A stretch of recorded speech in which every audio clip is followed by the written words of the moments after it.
Madam ಮನೋಹರ ಮಂತ್ರ ಕ್ಷೇತ್ರಕ್ಕೆ ಬಂದಿದ್ದೀರಾ, ಏನು ಅನಿಸ್ತಾ ಇದೆ? ತುಂಬಾ ದಿನ ಆದ್ಮೇಲೆ ಬರ್ತಾ ಇದೀನಿ, ಖುಷಿ ಆಗ್ತಿದೆ.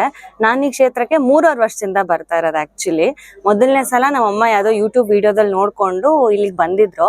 ನಾನು ತುಂಬಾ ಹಠ ಮಾಡಿದ್ದೆ, ನಾನು ಬರಲ್ಲ, ನಾನು ದೇವ್ರನ್ನ ನಂಬಲ್ಲ, ನೀನ್ ರಾಯರ್ ಮಠಕ್ಕೆ ಹೋಗ್ಬಾರ್ದು ಅಂತ ರಾಯರ್ ಫೋಟೋ ಎಲ್ಲ ಹೊಡೆದಿದ್ದೆ, ಎಲ್ಲ ಮಾಡಿದ್ದೆ. ಜೋಶಿ ಅಂಕಲ್ಲು ಫೋನ್ ಮಾಡಿ ಆಮೇಲೆ ಇಲ್ಲ ಬಾ ಪರವಾಗಿಲ್ಲ, ನಿನ್ನ ಹತ್ರ ಮಾತಾಡ್ಬೇಕು ಬಾ ಪುಟ್ಟಿ ಅಂತ ತುಂಬಾ ಕನ್ವಿನ್ಸ್ ಮಾಡಿ ಕರ್ಸ್ಕೊಂಡ್ರು. ಇಲ್ಲಿಗೆ ಬರ್ಬೇಕಾದ್ರೂ ನಾನು ತುಂಬಾ ಸಿಡಿ ಮಾಡ್ಕೊಂಡು ಕೋಪ ಮಾಡ್ಕೊಂಡೆ ಬಂದ್ಮೇಲೆ ಸೇವೆ ಮಾಡೋದಕ್ಕೆ ಶುರು ಮಾಡಿದೆ. ಸೇವೆ ಮಾಡ್ತಾ ಮನ್ಸಿಗೆ ಒಂಥರ ಶಾಂತಿ ಸಿಗ್ದಂಗಾಯ್ತು, ನೆಮ್ಮದಿ ಸಿಗ್ದಂಗಾಯ್ತು. ಮಧ್ಯದಲ್ಲಿ ಸ್ವಲ್ಪ ಸೇವೆ ಮಾಡ್ತಾ ತೊಂದರೆಗಳಾಯ್ತು, ಬಟ್ ಬಿಡ್ಲಿಲ್ಲ. 21 ವಾರ ಸೇವೆ ಮಾಡಿದೆ. ಅಂದ್ಕೊಂಡಿದ್ದಕ್ಕಿಂತ ಜಾಸ್ತಿನೇ ಕೊಟ್ರು ರಾಯರು. ಅಷ್ಟೊತ್ತಿಗೆ ನನ್ನ ಎಂಗೇಜ್ಮೆಂಟು ಫಿಕ್ಸ್ ಆಗಿ ನನ್ನ ಹಸ್ಬೆಂಡ್ ಜೊತೆನೆ ಬಂದು 21 ವಾರ ಆದ್ಮೇಲೆ ಪೂಜೆನೂ ಮಾಡಿದೆ. ಒಳ್ಳೆ ಕಡೆ ಮದ್ವೆನೂ ಆಯ್ತು, ಕೆಲ್ಸಗಳು ಚೆನ್ನಾಗಾಯ್ತು, ನನ್ನ ಆರೋಗ್ಯ ಚೆನ್ನಾಗಾಯ್ತು, ಮನೆ ಚೆನ್ನಾಗಾಯ್ತು. ಎಲ್ಲದಕ್ಕಿಂತ ಹೆಚ್ಚಾಗಿ ಮನೆಗೆ ಮನ್ಸಿಗೆ ನೆಮ್ಮದಿ ಸಿಕ್ತು. ಅದಾದ್ಮೇಲೆ ಸ್ವಲ್ಪ ಬರೋದಿಕ್ ಆಗಿರ್ಲಿಲ್ಲ, ಈಗ ಮತ್ತೆ ಬರೋದಿಕ್ ಶುರು ಮಾಡಿದೀನಿ. ಅವತ್ತಿಂದ ಇವತ್ತವರ್ಗುನು ರಾಯರನ್ನೇ ತುಂಬಾ ಬಾಯ್ ಬಿಟ್ರೆ ರಾಯರೇ ಅಂತಾನೆ ಅನ್ನೋದು. ಮಂಗಳವಾರದೊತ್ತು ಬಂದು ಪೂಜೆ ಮಾಡ್ತೀನಿ.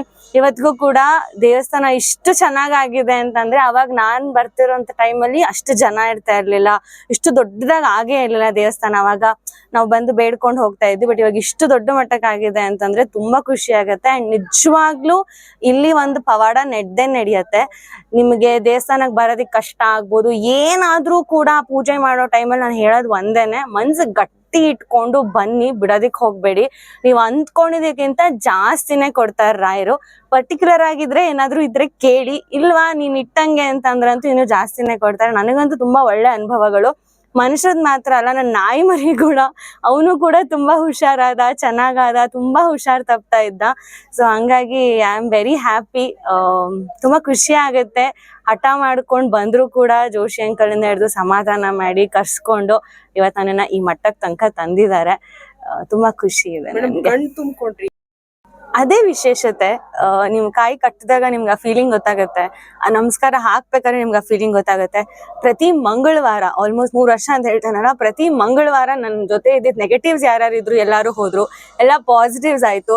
ಎಲ್ಲಾರು ಮಂಗಳವಾರ ಅಂದ್ರೆ ಹಂಗೆ ಹಿಂಗೆ ಅಂತಂತಾರೆ. ನನಗೆ ಈ ಕ್ಷೇತ್ರಕ್ಕೆ ಬರೋಕ್ ಶುರು ಮಾಡಿ ಮಂಗಳವಾರ ನನಗೆ ಎಷ್ಟ್ರ ಮಟ್ಟಿಗೆ ತಂದಿದೆ ಅಂತಂದ್ರೆ ಅಷ್ಟ್ರ ಮಟ್ಟಿಗೆ ತಂದಿದೆ. ಸೊ ಆದ್ರೆ ಮತ್ತೆ ಬರಕ್ ಶುರು ಮಾಡಿದ್ದು ಮಂಗಳವಾರದಿಂದಾನೆ. ಸೊ ನಾನು ಏನೇ ಮಾಡಿದ್ರು ಮಂಗಳವಾರ ಒಂಥರ ನನ್ಗೆ ನನ್ನ ನೆಗೆಟಿವ್ಸ್ ಹೋಗ್ಸೋದು ಮಂಗಳವಾರ, ನನಗ್ ಪಾಸಿಟಿವ್ಸ್ ತರ್ಸೋದು ಮಂಗಳವಾರ. ಮತ್ತೆ ಇಲ್ಲಿಗ್ ಬರಕ್ ಶುರು ಮಾಡೋ ಅಷ್ಟೊತ್ತಿಗೆ ಎಷ್ಟು ತೊಂದರೆಗಳಾಯ್ತು ಅಂದ್ರೆ ನಾನು ಬರಬಾರ್ದು ಅನ್ನೋದಕ್ಕೆ ಅಮ್ಮಂಗ್ ಹುಷಾರ್ ತಪ್ತು, ನನ್ಗೇನೋ ಕಸಿವಿಸಿ ಆದ್ರೂ ಕೂಡ ಇಲ್ಲ, ನಂಗೊಂದು ಎಕ್ಸ್ಪೀರಿಯನ್ಸ್ ಇತ್ತು, ಇಲ್ಲ ನಾನು ಬರ್ಲೇಬೇಕು, ನಾನು ಮಾಡ್ಲೇಬೇಕು ಅನ್ನೋದು ಇದ್ದಿದ್ರಿಂದ ನಾನು ಬಂದೆ. ಆ ಒಂದೇ ವಾರದಲ್ಲಿ ಎಷ್ಟು ನನಗೆ ಡೆವಲಪ್ಮೆಂಟ್ಸ್ ಅಂತಂದ್ರೆ ಹೇಳೋದಿಕ್ಕೆ ಆಗಲ್ಲ. ಮಲ್ಟಿಪಲ್ ಡೆವಲಪ್ಮೆಂಟ್ಸ್ ಅಂತಾನೆ ಹೇಳ್ಬೋದು. ನನ್ನ ಬೊಟಿಕಲ್ ಆಗಿರ್ಬೋದು, ಮನೇಲಾಗಿರ್ಬೋದು, ನನ್ನ ಆರೋಗ್ಯದಲ್ಲೇನೆ ಕೂಡ ತುಂಬಾ ಡೆವಲಪ್ಮೆಂಟ್ಸ್ ಇದೆ.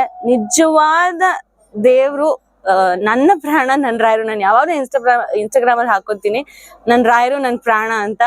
ಸೊ ನಂಬಿಕೆಯಿಂದ ಬನ್ನಿ.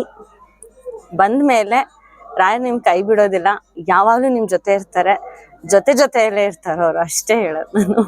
ಕ್ಷೇತ್ರದ ವ್ಯವಸ್ಥೆ ಆಗಿದೆ, ನಮ್ಮ ನರಸಿಂಹ ಜೋಶಿ ಅವರ ವ್ಯವಸ್ಥೆ, ಇದ್ರ ಬಗ್ಗೆ ಏನು ಹೇಳಲಿಕ್ಕೆ ಇಷ್ಟ? ವ್ಯವಸ್ಥೆ ತುಂಬಾ ಚೆನ್ನಾಗಿದೆ. ವ್ಯವಸ್ಥೆ ಬಗ್ಗೆ ಯಾವುದೇ ಕೊರತೆ ಇಲ್ಲ. ಜನಗಳು ನಾವು ಜವಾಬ್ದಾರಿನ ತಗೋಬೇಕು. ಎಲ್ಲ ಆಡಳಿತದವ್ರೆ ಮಾಡೋದಿಕ್ ಆಗೋದಿಲ್ಲ. ನಮಸ್ಕಾರ ಹಾಕ್ಬೇಕಾದ್ರೆ ನಾವು ಪೀಸ್ ಆಫ್ ಮೈಂಡ್ ಇಂದ ಹಾಕ್ಬೇಕು, ಬೇರೆಯವರು ಸಹಿತ ಪೀಸ್ ಆಫ್ ಮೈಂಡ್ ಇಂದ ಹಾಕೋದಿಕ್ಕೆ ನಾವು ಬಿಡ್ಬೇಕು. ಅದೊಂದು ಕಾಮ್ ಮೈಂಡ್ ಸೆಟ್ ಇಟ್ಕೊಂಡ್ ಬನ್ನಿ. ಬಿಕಾಸ್ ನಾವೇನೋ ಬೇರೆ ಕೆಲ್ಸಕ್ಕೆ ಹೋಗ್ಬೇಕು, ದೇವ್ರ ಮಾತ್ರ ಬೇಗ ವರ ಕೊಡ್ಬೇಕು, ನಾವು ದಬ ಮಾಡ್ಬಿಟ್ಟು ಹೋಗ್ತೀವಿ ಅನ್ನೋದಿರ್ಬಾರ್ದು.